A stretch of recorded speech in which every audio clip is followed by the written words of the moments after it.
Hello, welcome to my show. Who the hell am I? Well, if you don't know, you may have seen me in Spelling Bee or The Lion and the Wiz, or on the Electric Company watching TV with your kids. But if you saw Memphis, how could you forget this? The smile, the fat, the blow. Welcome to the James Monroe Iglehart Show. What's happening, JMI fans? It's your boy James Monroe Iglehart in another edition of the James Monroe Iglehart Show. And like I said, give a brother some time and I'll end up with a set, a nice set. I have a table, I have a cup of water, I have a bowl of cherries, I have flowers. I also have index cards. Are there anything written on them? No, but that doesn't matter. Other people with shows have index cards. I told you it was gonna happen. But just to liven my new set up, who do I have? I have two of the stars of the show. I am in Aladdin, Darryl Rivera playing Iago, and the one and only voice of Jafar and Jafar in our show, Mr. Jonathan Freeman. Thank you very much for being on my show. Yay. How you guys doing today? Good. Good. How are you, show boyfriend? I am wonderful. Yes, you heard that correctly. He calls me his show boyfriend. And look, you know, not everybody gets to be Jonathan Freeman's show boyfriend, so I'm in a pretty good spot. Was that indiscreet of me? No, darling. You say what you want. I wanted to have you guys. I wanted to have you guys on the show because I just want, you know, my fans and the fans of Aladdin, everybody, to get to know the folks in the show. And so I'm going to start off with the young brother. Not that you are a beautiful, wonderful man, but people know who you are. This, ladies and gentlemen, this is Darryl Rivera. So when you come and check out the show, you are not seeing a parrot. You are seeing an amazing comedian, actor, singer, dancer on stage. Don. Yes.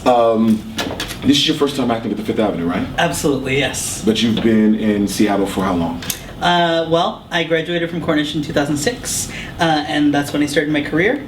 So I've been acting professionally for the last 5 years. For the last 5 years professionally. That's pretty good. That means basically you got paid for the last 5 years. Absolutely. Cool, because we can act for 15 years and not be professional until the first check comes through. So I have to ask, you know, I mean, what's it like when you're playing this iconic part? Most people expect you to come out, you know, with feathers and bright colors and all that kind of stuff. So what's it like? How did you, you know, create Iago to be different? Well, I mean, it was kind of freeing just to do what I wanted to do. You know, like they didn't really give me any restrictions, and I brought to the table what I thought would be fun, and it stuck.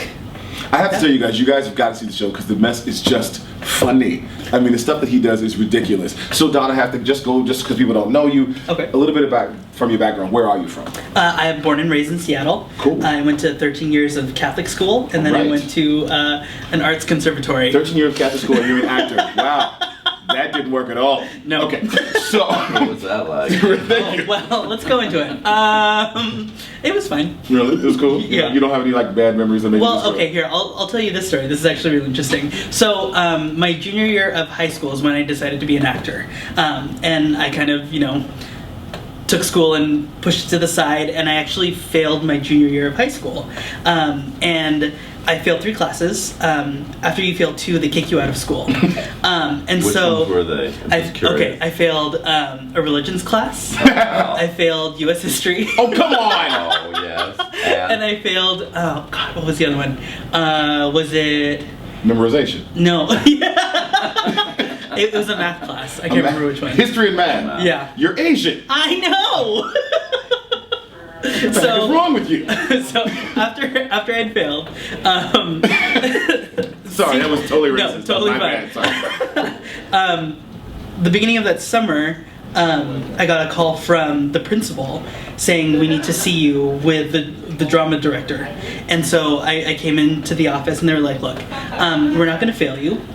We're going to have you take a couple classes over the summer, and once you take those, you can come back. Wow. And I was like, well, why? I failed. Like, kick me out. Why aren't you kicking me out? And they said, we need you for the spring musical next year. Okay, I have to ask, what was the musical? It was Barnum. Okay. And I played Barnum. See, theater saves students. That's why we need to save music and theater in our schools. You can save your department by just helping the kid learn what happened in history and how to count. Yeah. So, we are going to talk to yes, I'm going to use the word legendary, Jonathan Freeman. Most people know you as the voice of Jafar, but your resume on Broadway is just ridiculous. But of course, I'll ask the one question that everybody really wants to know for a hot second. Then we'll go into delve into more of your history. What's the difference between being the guy behind the microphone, playing the voice that everybody knows, as opposed to actually being on stage in the costume playing the character you've created 20 years ago? Well, not having to do it 8 times a week over and over and over, that's obvious, I guess. But, not too much. I mean, I approached it in the same way. You approach it in the same way. I mean, it was great to be given an opportunity to try to recreate things if I wanted to. Mm-hmm. I'm not sure I would know how to at this point because I've been doing it a long time. He's never really gone away. I mean, every couple of months I get a call to do some Jafar for something, you know. Yeah. So, and I guess then the other most obvious thing is when you're working, when you're doing an animated feature, you could basically show up in your pajamas. As I think I said the other night, and it's very because you know, so you can be comfortable. This is not so comfortable. Yes, I understand. You should see it. I mean, they really have the brother made up. You know, he's a wonderful-looking gentleman right now, but they do make him look like Jafar, and it's kind of cool. A lot. It's a lot to watch, but you work it so well. And then I have to ask for folks. I mean, folks can Google you and everything, but I have been a fan of yours for years. And I mean, can you count how many Broadway shows have you done?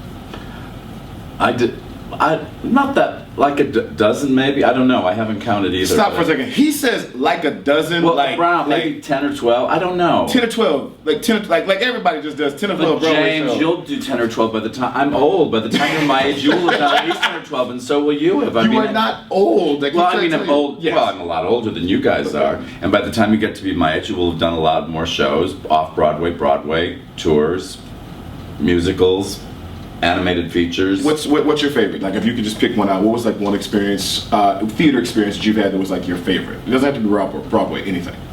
Well, I did do a production of She Loves Me on Broadway that was great for me. I was nominated for it, and it was just a great experience, not unlike the experience that we're all having now. It was just great. Every part of it was a great experience, and it was a lovely company, a beautiful show, and it was just one of those parts it was just juicy. I came on for the last 20 minutes of the first act. I had a fantastic number, got to bring the house down, got to break the audience's heart for a few minutes at the end of the first act with Judy Kuhn, and then somebody else did it after her. Anyway, and that's terrible. That's all right. We'll just edit that. It's fine. Diane Fratantoni. Oh my God. She'll never see it. Hi, Diane. How you doing? No, I loved her. And so I got to do all of that in 20 minutes. Yeah. And that was it until curtain call.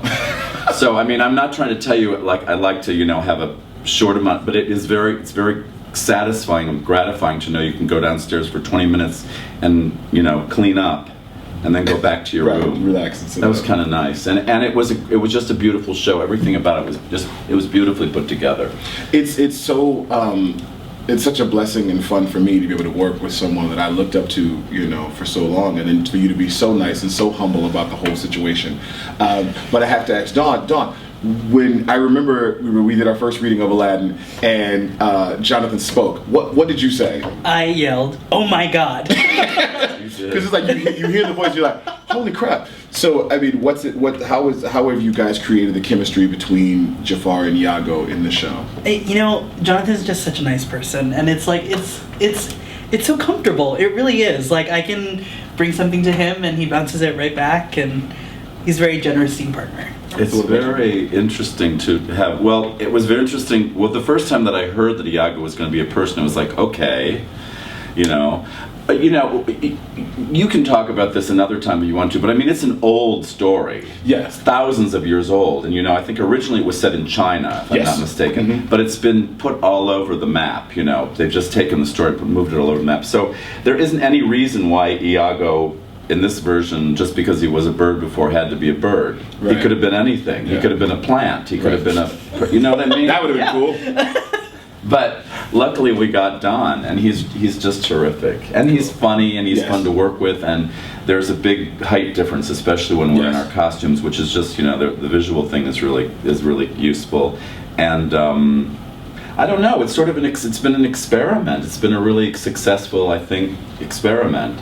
And for them, I think that they were looking, they being the Disney mafia. They were looking for a way to not have to have a bird, a tiger, Right. a monkey, Yes.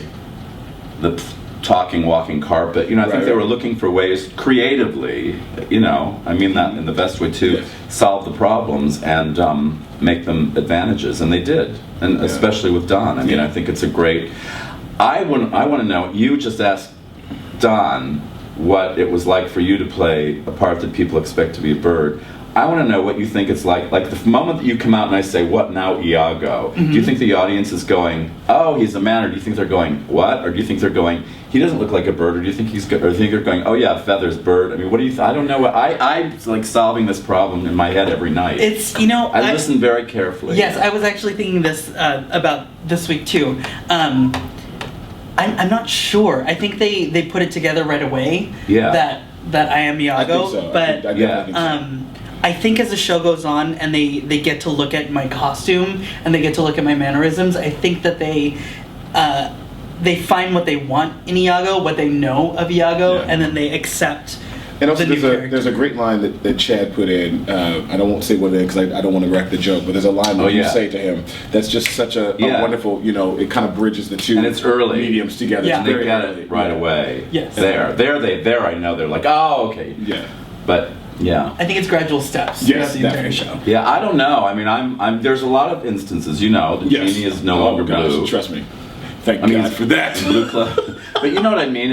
Which is, we've talked about this, how it was originally conceived by Howard Ashman, and also how it's been done traditionally for centuries. Yeah. So it's and not. that's what when we had a conversation about the genie being definitely in that slave kind of place. Yeah. And so for them to kind of bridge those two gaps with this show is kind of cool. But off the subject of Aladdin, for a Everyone's hot wearing second- earrings today, but me. Yes. Sorry, just noticed. It's all right. I'll take you to the mall. Yeah, Okay. we'll work out. By the time we get back, Jonathan will be just covered in silver. Just blinged out. Why not? His friends will be like, "What happened to you?" "Oh, you hung with Don, Darryl, and James, and here we go." In Seattle. In Seattle. That's what happened in Seattle. own home shopping You get club. pierced in Seattle. That's exactly what happened. That sounds so wrong. But I have to ask, just for a hot second, John, you got a chance to do, work with many people over the years, and Don, you got a chance to work with many people. But I have to ask you both, what is it like, for Jonathan Freeman and Don Darryl Rivera to work with me? You know what it's like. Don't pretend you don't know.